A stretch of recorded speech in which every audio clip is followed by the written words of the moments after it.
بسم اللہ الرحمن الرحیم۔ السلام علیکم دوستو، یاد رہے کہ طب نبوی صلی اللہ علیہ وآلہ وسلم کی بنیاد وحی پر ہے،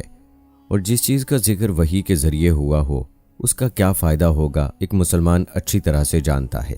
بلکہ یہ تو مسلمان کے عقیدے کا حصہ ہے کہ نبی کریم صلی اللہ علیہ وآلہ وسلم کی زبان اقدس سے نکلی ہوئی ہر بات پکی اور سچی ہے، اس میں شک کی کوئی گنجائش نہیں۔ آج کی اس ویڈیو میں ہم آپ کو طب نبوی صلی اللہ علیہ وآلہ وسلم کی روشنی میں یہ بتائیں گے کہ سردیوں میں کھجور اور انجیر کھانے کے کیا حیران کن فوائد ہیں اور انسانی جسم پر اس کے کیا اثرات مرتب ہوتے ہیں۔ یاد رہے کہ کھجور حضور اقدس صلی اللہ علیہ وآلہ وسلم کی مرغوب غذاؤں میں سے ایک ہے، اور انجیر کا ذکر قرآن پاک میں بھی ہوا ہے اور حدیث پاک میں بھی اس کا ذکر ملتا ہے۔ کھجور کی افادیت پر ہمیں بہت سی روایات ملتی ہیں، جس سے کھجور کی اہمیت کا اندازہ لگانا مشکل نہیں ہے۔ اب سوال یہ ہے کہ انجیر اور کھجور کو ایک ساتھ کھانا چاہیے یا نہیں، تو اس بارے میں ہم آپ کو طب نبوی صلی اللہ علیہ وآلہ وسلم کی روشنی میں مکمل تفصیل بتائیں گے، لہٰذا ہمارے ساتھ ویڈیو کے آخر تک جڑے رہیے گا۔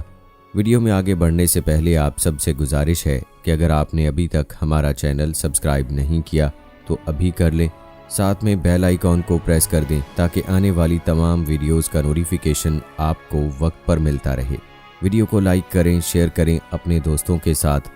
اور نیچے دیے گئے کمنٹ باکس میں اپنی رائے کا اظہار لازمی کیجیے۔ تو آئیے بڑھتے ہیں اپنے موضوع کی جانب،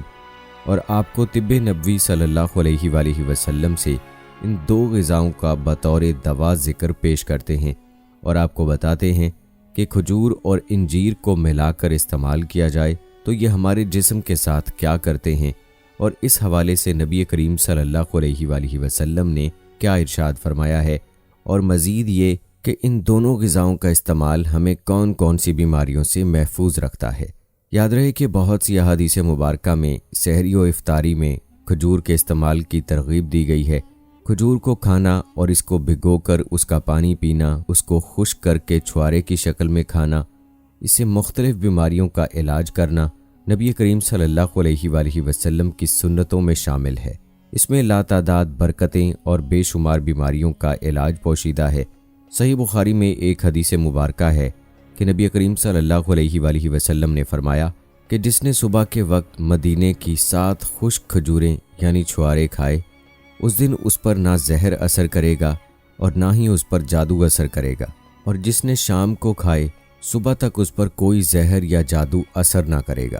دوستو، انجیر کی افادیت تو یہیں سے واضح ہو جاتی ہے کہ اللہ تعالیٰ نے قرآن پاک کی ایک سورت کا نام اس کے نام پر رکھا ہے، اور پھر اس پھل کی قسم کھائی ہے۔ یاد رہے کہ احادیث مبارکہ اور تاریخی روایات سے پتہ چلتا ہے کہ انجیر عرب کا پھل نہیں ہے، اس لیے اس سے متعلق ہمیں واضح اور کھجور کی طرح زیادہ احادیث نہیں ملتی۔ البتہ حضرت ابو درداء رضی اللہ تعالی عنہ سے ایک روایت ملتی ہے کہ نبی کریم صلی اللہ علیہ وآلہ وسلم کی خدمت اقدس میں کہیں سے انجیر سے بھرا ہوا تھال آیا۔ آپ صلی اللہ علیہ وآلہ وسلم نے ہمیں فرمایا کہ کھاؤ۔ ہم نے اس میں سے کھایا،